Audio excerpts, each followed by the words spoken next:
પાટણના state frozen cement સ્ટેશનની સેકર્ડ cement technology ગુજરાતના પશુપાલકો માટે આશીર્વાદરૂપ સાબિત થઈ છે।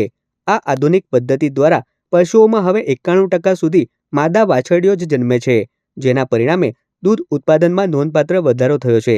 સરકારે આ રસીની કિંમત ₹300 થી ઘટાડીને માત્ર ₹50 કરી પશુપાલકોને મોટો આર્થિક ટેકો આપ્યો છે। જૂન 2021થી અત્યાર સુધીમાં 3.19 લાખથી વધુ ડોઝના વપરાશ થકી હજારો પશુપાલકોની કિસ્મત બદલાઈ છે।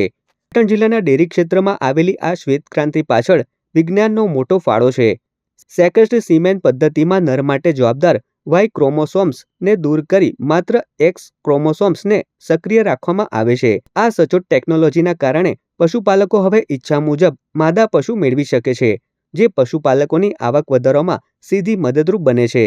સામાન્ય સ્વરૂપમાં આ પ્રક્રિયા 50% નર બચ્ચા અને 50% માદા બચ્ચાના સ્વરૂપમાં જન્મ થતો હોય છે, પરંતુ સેક્સ્ડ સિમેન્ટ ટેકનોલોજીના ઉપયોગમાં એક્સ ક્રોમોઝોમ ધરાવતા શુક્રકોષો અને વાય ક્રોમોઝોમ ધરાવતા શુક્રકોષોને અલગ કરી દેવામાં આવે છે, અથવા તો માત્ર એક્સ ક્રોમોઝોમ ધરાવતા શુક્રકોષોને જ સક્રિય રાખવામાં આવે છે, જેના કારણે આ પ્રકાર તૈયાર કરેલા સિમેન્ટ ડોઝથી બિદદાન કરવાથી 85 થી 95% કેસમાં ફક્ત માદા બચ્ચાનો જ જન્મ થાય છે।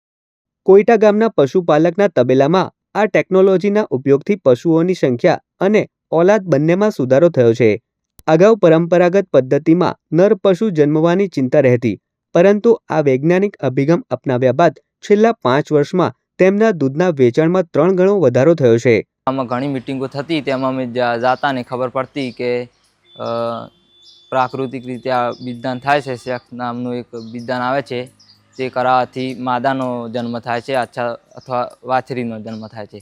તે અમે મૂકવા લાગ્યાથી અમને ફાયદો ઘણો થયો। સરકારે જે સેક્સ્ડ સોર્ટેડ સિમેન્ટ છે તેના ₹50 કિંમત કરી છે, તેનાથી મને વધુ ફાયદો થવા લાગ્યો છે। તો હું મારી દરેક 20 થી 25 જે પણ ગાય છે તેના ઉપર હું દર વર્ષે સેક્સ્ડ સિમેન્ટ જ ઉપયોગ કરું છું, અને તેનાથી મને માદા રેડલી મળે છે અને નરનું પ્રમાણ ખૂબ જ ઓછું થઈ ગયું છે। તો એ મને મોટામાં મોટી બેનિફિટ થઈ છે, અને મારી પ્રોફિટ જે વધે છે તે હું માદા પર લગાવી શકું છું। આ જ ગામના અન્ય પશુપાલક પશુપાલન દ્વારા વાર્ષિક ₹20 લાખથી વધુની કમાણી કરી રહ્યા છે।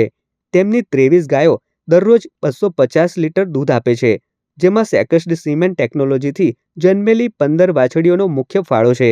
રસીના ભાવમાં મળેલી રાહત અને માદા પશુઓની વધતી સંખ્યાના કારણે ગુજરાતના ખેડૂતો હવે ગૌવંશ સુધારણા સાથે આર્થિક સમૃદ્ધિ તરફ મક્કમ ડગલા માંડી રહ્યા છે।